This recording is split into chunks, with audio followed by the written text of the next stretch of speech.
Hey guys, thank you for joining me today. Today I'm going to be presenting on students with multiple disabilities, and my name is Shelby Kanitz. So what is multiple disabilities? Multiple disabilities specifically refers to someone who has a combination of many disabilities.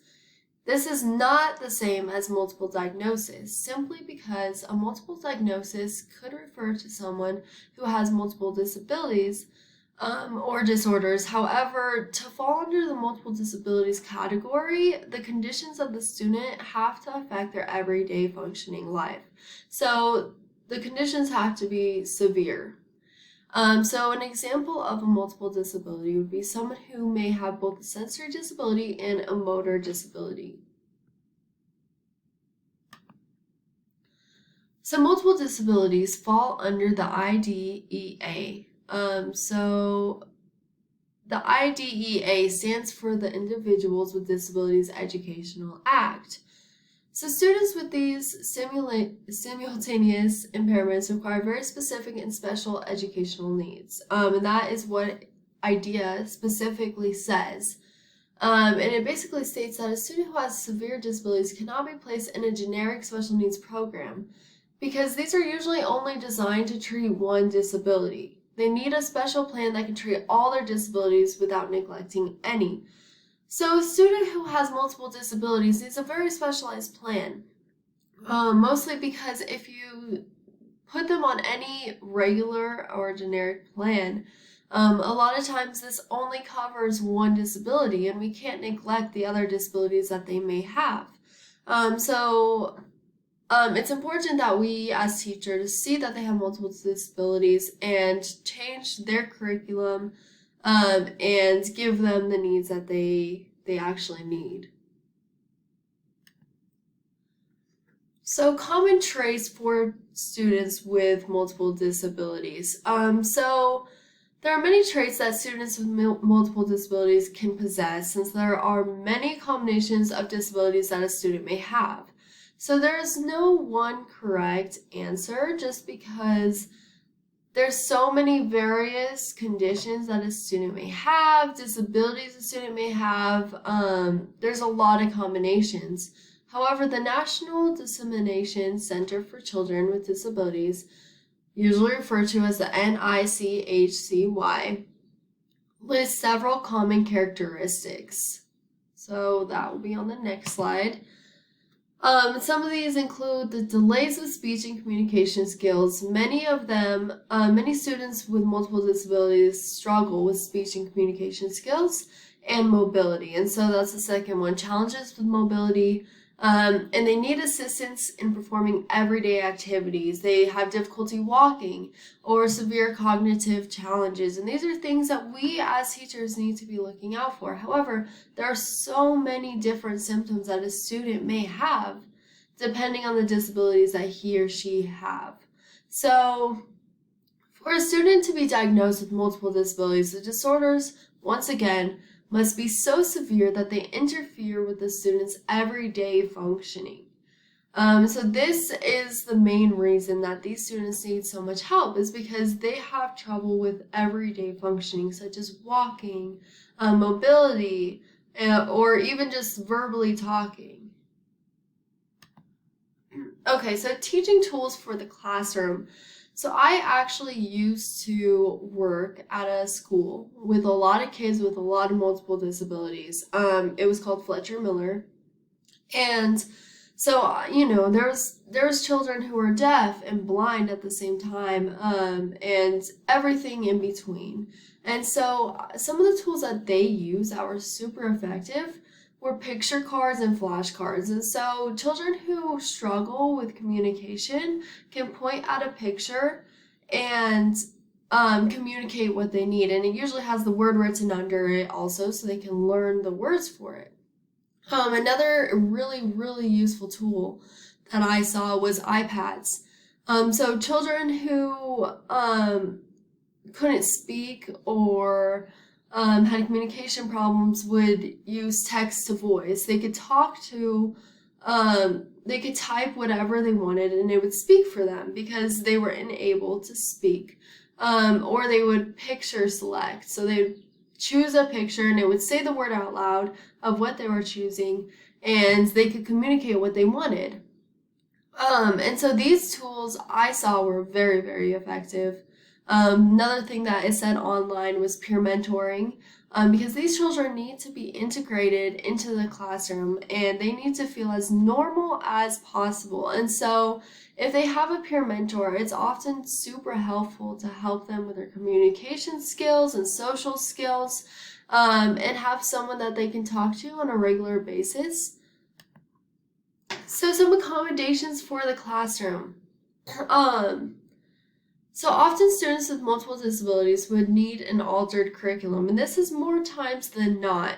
However, the adjustments to the curriculum differ depending on the student, as basically everything I've talked about in this entire presentation, it really depends on each child and each of his or her scenarios specifically. There's no one right answer. And so the adjustments to the curriculum could be very small or it could be large, depending on the student and their specific needs. So, and then once again, the technology. The technology in the classroom is so important for these students.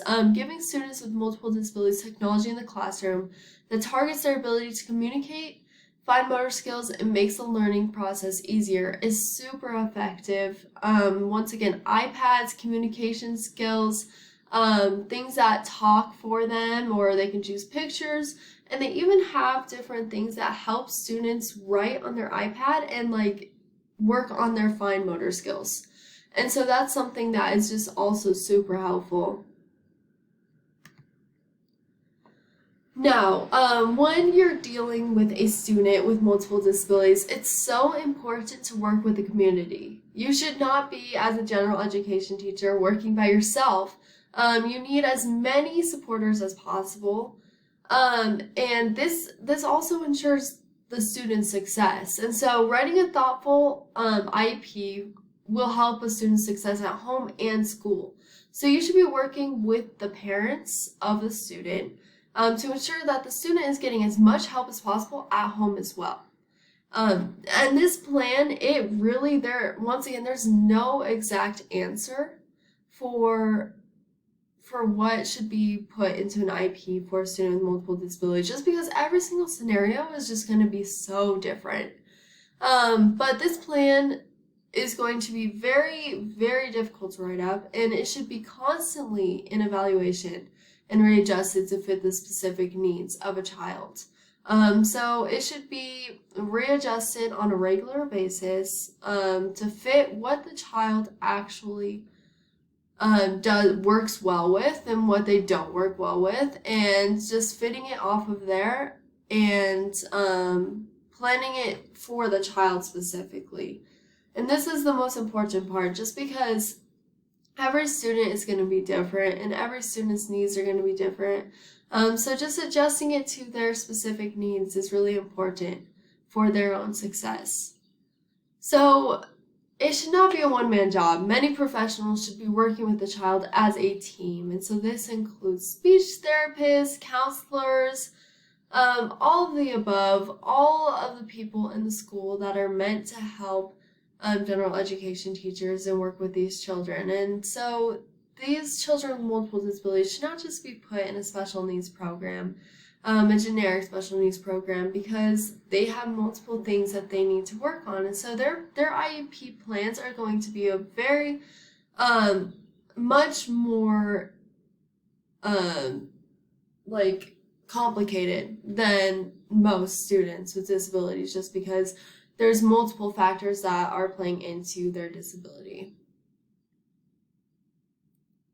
Okay, so I included a video, and it basically just talks about multiple disabilities, kind of summed up everything that I've already been talking about. So I'm just going to play that. On multiple disabilities. Remember Will, our student with ADHD? Well, Will also happens to have total hearing loss in 1 year. This categorizes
That's pretty much the end of the video. And I think it's really, really useful just because it sums up basically everything that I was saying. But it also gives a few more ideas of what could be helpful in the classroom. And so my last page is my works cited. So these are the resources that I used while making this presentation. So I hope you guys learned something about multiple disabilities, and hopefully it'll be useful for when you guys are all teachers. Thank you.